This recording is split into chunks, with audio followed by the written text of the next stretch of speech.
There's people that work more closer to the script and the storytelling, so my way of telling the story would be very visual. It's always easier for me to do. On set, I had like about, like 6, 7, 8 little booklet. Every day I would sketch my shot.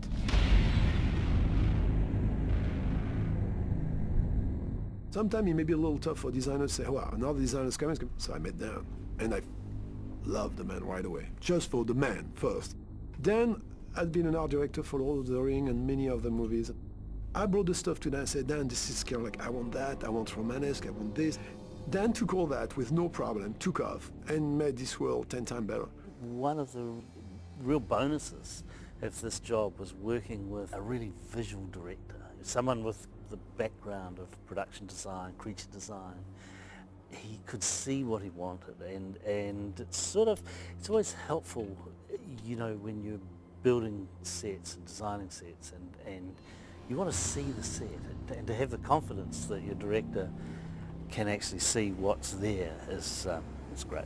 The sets, the world tells you, in the first image of the movie, tells you the backstory. There's many things that are going to be told through the sets, and the world's got its own look already, so I couldn't drift away too much. But what I really wanted to do is to make sure that the world, architecturally speaking and location-wise, you know, that the world felt, oh, we're definitely another time. I didn't want a Gothic-looking movie because it had been done with Lens so well. I said we need to go to an earlier period. The prior period to Gothic is actually Romanesque, Roman style. It's very Byzantine. Romanesque differ from the Gothic in the sense that Gothic is very ornate, very flowery, many things and gargoyle and things. And I wanted something that felt more like a mausoleum, something very style, very, very dark and very minimalistic. And the major influences were Georgian stone architecture from, you know, borders of Russia, and a sort of Byzantine, Turkish influence. The 11th century is very much where that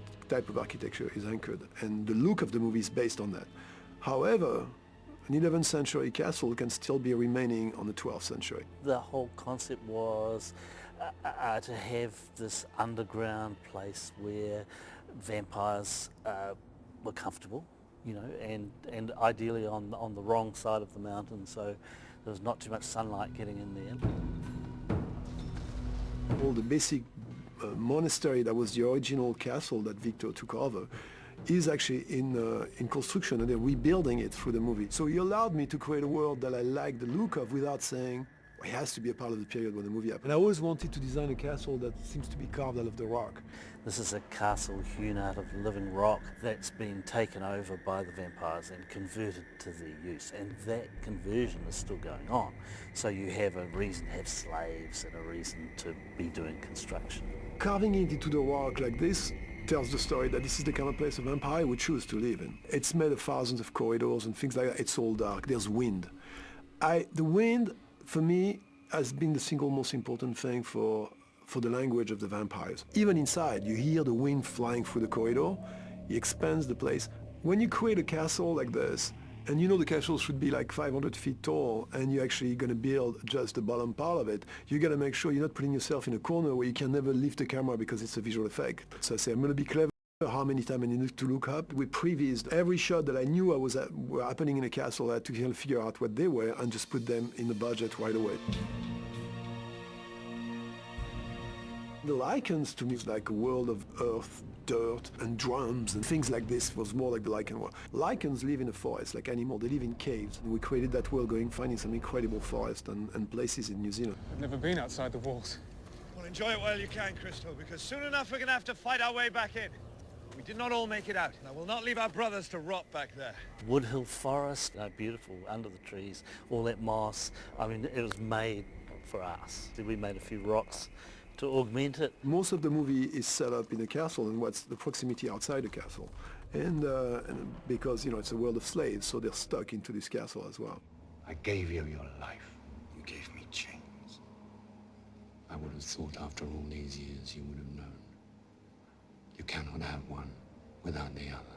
The sets really had to bring out the origin of these people, what they're doing, what their beliefs are, the sort of decadence of their lifestyle, the coldness of their sort of surroundings, and the sort of privation they could put up with as just part of their daily life. So the sets have played a big part in drawing out who is a vampire, what is a vampire. Also, the Lycans. I can! No less dog!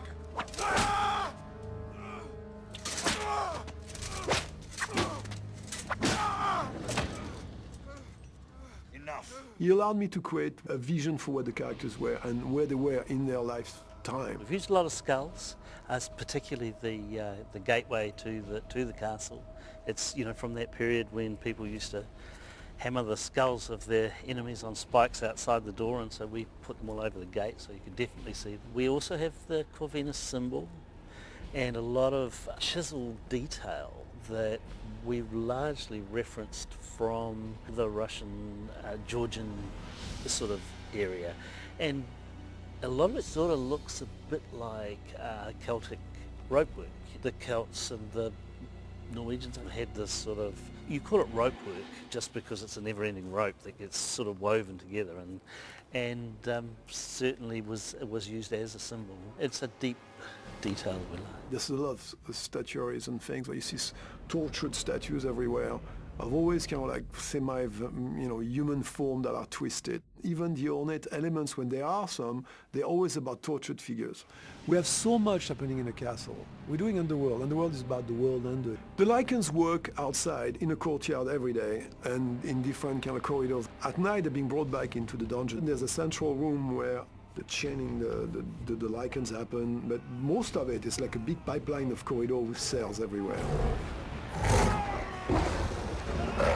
The challenge there is about suspending reality and getting people inside a shaft. Ceilings are very low. You want to feel like it's very oppressing. You do anything for those things to not be able to straighten up. They are packed in cages together. It's wet. Water became important there because I wanted every location to feel like different. And as much as the Grand Hall is about wind, this one still had wind because the wind circulated in the entire canyon, but the water became the element for the Lycans. We basically worked out the dungeon as a place where wherever you look, you see a corridor that leads to other cages, and it's a maze. So you can never quite find your way. There's a big escape in a movie at one point where those guys run around to find their way out, which is, to me, one of the most action-packed moments in the movie.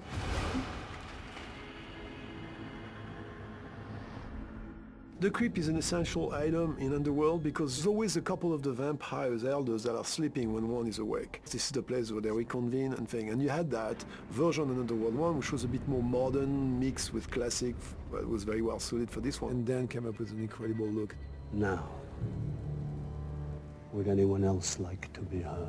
We were able to do a mosaic and get some gold in there and get some real colour going. It was a formal situation, and we were able to put the history of the Corvinus clan into that. It was very circular, when everything is very stark and very tall and big. It is probably the most ornate of all the sets we have, because maybe if I respect for the elders, maybe because this is where the heart of the castle is.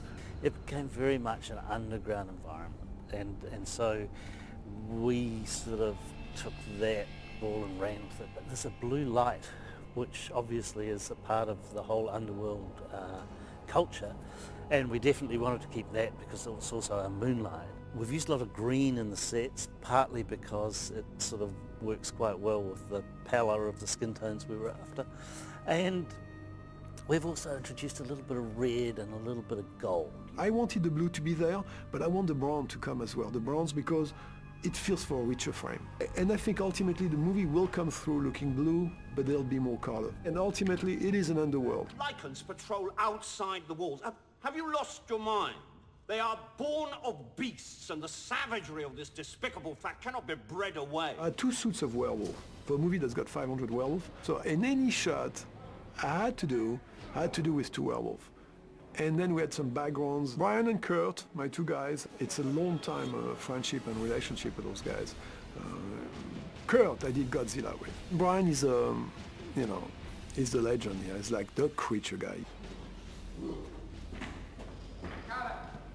He's got ways to move that are very recognizable of him. When you got Kurt behind, you're cool. Everywhere I need to look at a real-looking, fabulous, moving creature, I would turn to Brian. And Kurt, I wanted to give Brian a break as well, as I wanted him to be an actor in a movie, see him.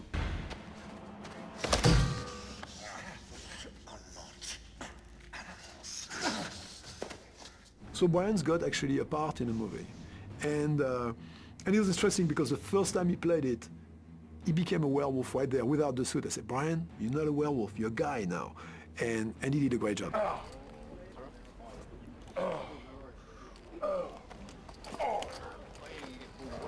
I had many moments that I knew I could get away with a suit. So that was the first thing. We had to kind of be clever about the werewolf. I just couldn't reinvent them completely. What's different is the way they move. We've tried in the dungeons to bring our ceilings down a bit, so everyone has to crouch a little, which helps them get into character. The werewolves, the height of them, the guys running around, we've opened it up as we go up out into the great halls. CGI is definitely prominent in the movie, especially when you get into big battle thing, where they have those kind of weird werewolf legs thing. And then they start running on two legs. And when they start running faster, there's a moment where they just can't handle running on two legs. Then they drop on four without stopping. So that created an interesting thing. I thought, yeah, that's bad. They burst out of the forest, they're just going to run on two and go on four, and then they go much faster that way. So all that stuff could not be done practical.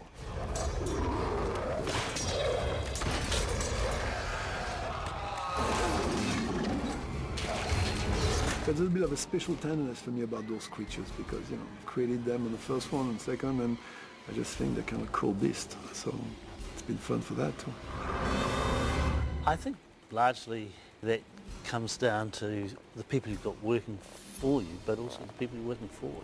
And on this picture, it's been a real delight. Yeah.